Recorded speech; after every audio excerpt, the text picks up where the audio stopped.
Hello and welcome to my channel. Today I'm going to be doing a do-it-yourself natural ant cleaner. Ant destroyer. That's what I'm making, an ant destroyer. I don't know why I'm saying cleaner. Please, if you're a mum, give me a thumbs up because you totally can relate to where I got that from.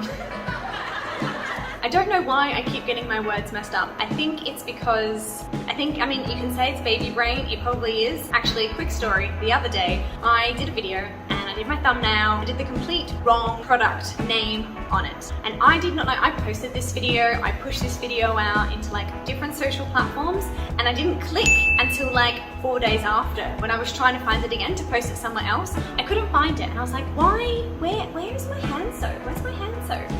And then I clicked and realized, oh, I put the wrong name on it. So anyway, baby brain takes over. If you're a mum, please give me a thumbs up. Back to it, I'm making a natural ant destroyer. I want to kill the ants around me. Yes, I know ants play a very big part in our ecosystem. However, when they are biting me, biting my son, coming in and eating my food, I really want to get rid of them. And I also want to get rid of them in a humane and a natural way as best as possible. Here's what we use already.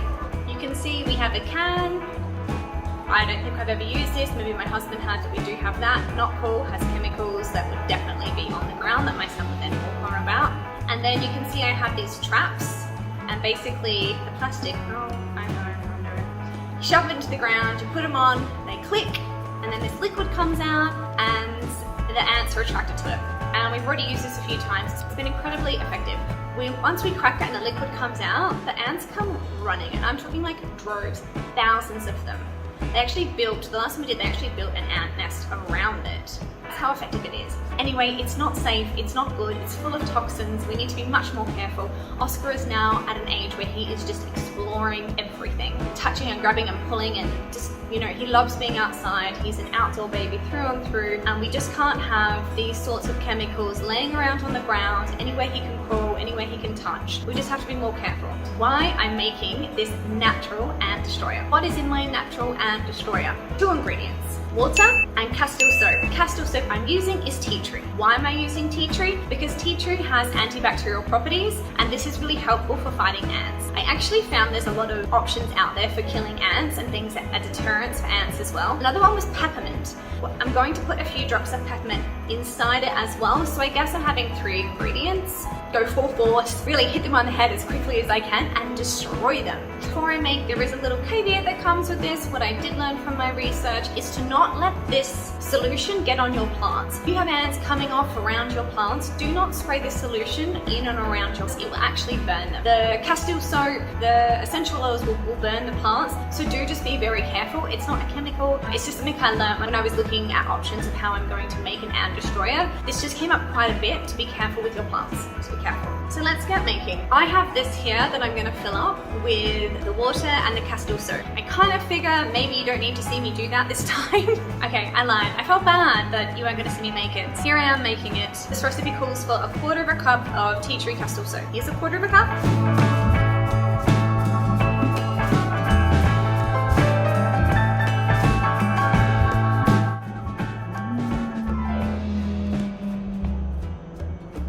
Be honest, can I ever get a measurement right? No. This is why I don't do specific measurements because I still overdo it every time. And this one called for 1/4 cup of Castile Soap and then 1 quart of water. Now, when I read this, I was like, what's a quart? Anyway, a quart equates to 4 cups of water. I did not do 4 cups of water. I did 2 cups because that's the size of this container. This is why I don't really focus on recipes so much because I never stick to them. I don't know if anyone else doesn't stick to them. I never stick to them and they always seem to be fine. Here it is. This is my ant destroyer. Don't forget to add some peppermint essential oils in there. If you want to, this is just my choice. Like I said, I've got the 3 simple ingredients, tea tree Castile Soap, water, and a few drops of peppermint essential oil. I just want that double threat. I am gonna go give it a test outside. Do you wanna come with? Okay, I'm not really sure how well you can see, but there were a few ants around here, so I'm just going to start spraying. Aha, there they are. So my son plays around here a lot, so I'm just going to spray around here. Because remember, this is like, I call it a destroyer, but what it really is more of a deterrent. So I'm just going to put it just around the cracks of my house. This is where we seem to find ants most of the time. Oh, there's a little friend. And then down here is a really common place for them. So I'm just going to do, now again, remember how I said don't put it on there, but maybe this will kill them, I don't know. When I'm doing this, I totally forgot that I used to see my neighbor do this all the time, and I remember asking him, I was like, what are you doing? And he's like, it's for the ants, it naturally deters them. And I was like, huh, yeah, righty-o. Like, literally, that's what I was like. I was just like, dude, just get a can of morphine and I'll kill him. But now I kind of get what he was doing, and I wish I could contact him and say, hey, I get what you were doing now, and I'm doing the same thing, and thank you. Trying to be as natural as possible and better for the environment. Yeah, I just want to share that with everybody. And can I just say that this smells really, really good. I'm really enjoying natural products around my house. It just smells great. Okay, so I have sprayed that around my concrete and grass area. Obviously not on the grass because apparently that burns, but I did do it around the concrete, and you saw I kind of did it on the weeds, and I'm gonna see if this kills the weeds, and maybe I could have found a natural weed destroyer at the same time. Maybe, I don't know. But that's what I've done. I'm gonna try it out over the next couple weeks, and I will let you know if it works. Highly recommend you give it a go and try it for yourself. Now, before you go, if you like what you see, give me a thumbs up, and don't forget to subscribe to my channel. There you'll see more do-it-yourself chemical-free ways to be a bit more natural around the home and banish chemicals for good. There's also some great reviews on sexual health and wellness products, maybe some more relationship information. I just have to get my husband to commit to that. And I'm about to start composting, which is very, very exciting. Don't waste any more time. Subscribe to my channel, give me a thumbs up, and I'll see you around the corner.